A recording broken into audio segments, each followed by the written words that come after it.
Hi friends, welcome to Acuveda learning hub. നമ്മൾ ഇന്ന് നോക്കാൻ പോകുന്നത് ജനറലി ആക്സെപ്റ്റഡ് അക്കൗണ്ടിങ് പ്രിൻസിപ്പിൾസിൻ്റെ പാർട്ട് 2 ആണ്. നമ്മൾ ഫസ്റ്റ് വീഡിയോയിൽ അക്കൗണ്ടിങ് അസംഷൻസും അക്കൗണ്ടിങ് പ്രിൻസിപ്പിൾസും പറഞ്ഞിരുന്നു. ഇന്ന് നമ്മൾ തേർഡ് പോയിന്റ് മോഡിഫൈങ് പ്രിൻസിപ്പിൾസ് ആണ് പറയുന്നത്. അപ്പോൾ നമുക്ക് നോക്കാം. മോഡിഫൈങ് പ്രിൻസിപ്പിൾസ് മെയിനായിട്ട് 6 പ്രിൻസിപ്പിൾസ് ആണ് ഉള്ളത്. Consistency principle, conservatism principle, materiality principle, timeliness, substance over form and legality, variation in accounting practice. നമുക്കിതിനെ ഓരോന്നായി നോക്കാം. First one, consistency principle. Consistency principle states that once you adopt an accounting principle or method, continue to follow it consistently in future accounting periods so that the result reported from period to period are comparable. അതായത് ഒരു company അവരുടെ അക്കൗണ്ട്സിന് use ചെയ്യുന്ന principles and methods ഒക്കെ consistent ആയിരിക്കണം എന്നാണ് ഈ principle കൊണ്ട് ഉദ്ദേശിക്കുന്നത്. അതായത് ഓരോ പീരീഡ് കഴിയുമ്പോൾ അല്ലെങ്കിൽ ഓരോ വർഷം കഴിയുമ്പോൾ ഇവർ യൂസ് ചെയ്യുന്ന മെത്തേഡ്സും പ്രാക്ടീസും ചേഞ്ച് ചെയ്യരുത്. എല്ലാ വർഷവും അല്ലെങ്കിൽ എല്ലാ പീരീഡും സെയിം മെത്തേഡ്സ് വേണം ഫോളോ ചെയ്യാൻ എന്നാണ് പറയുന്നത്. അതാണ് കൺസിസ്റ്റൻസി പ്രിൻസിപ്പിൾ കൊണ്ട് ഉദ്ദേശിക്കുന്നത്. ഇനി നമുക്ക് സെക്കൻഡ് നോക്കാം, കൺസർവേറ്റിസം പ്രിൻസിപ്പിൾ. എന്താണ് കൺസർവേറ്റിസം പ്രിൻസിപ്പിൾ?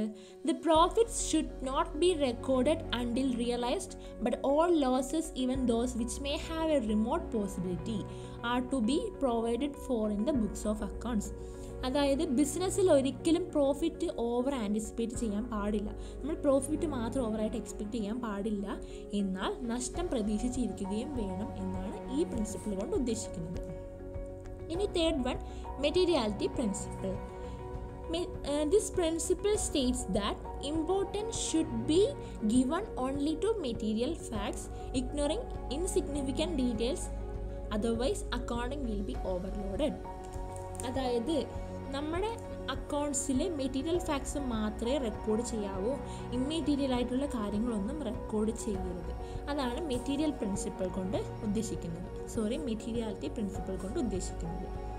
ഇനി fourth one, timeliness principle. Timeliness principle എന്ന് വെച്ച് കഴിഞ്ഞാൽ it refers to the need for accounting information to be presented to the users in time to fulfil their decision making needs.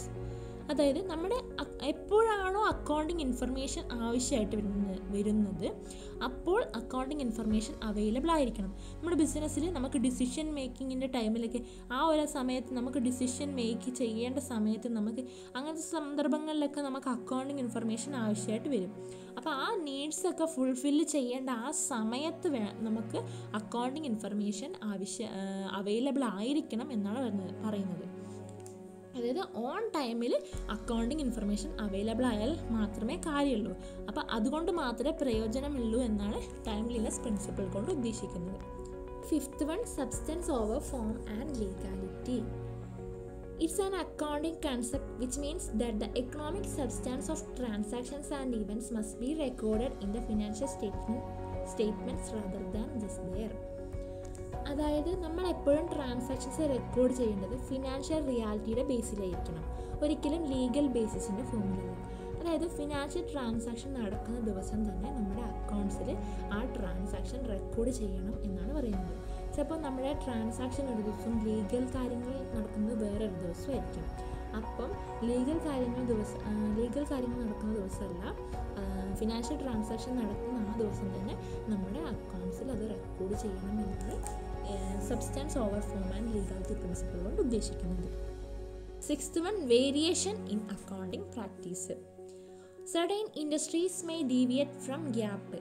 അതായത് ചില industries ഒന്നും നമ്മുടെ ഈ generally accepted accounting principle അഥവാ GAAP എന്നായിരിക്കില്ല യൂസ് ചെയ്യുക. അവരുടെ മറ്റു പ്രിൻസിപ്പിളായിരിക്കും യൂസ് ചെയ്യുക. ഫോർ എക്സാമ്പിൾ ഇൻഷുറൻസ് കമ്പനി, അവർ ഇൻഷുറൻസ് കമ്പനീസ് ആക്ട് ആയിരിക്കും യൂസ് ചെയ്യുക.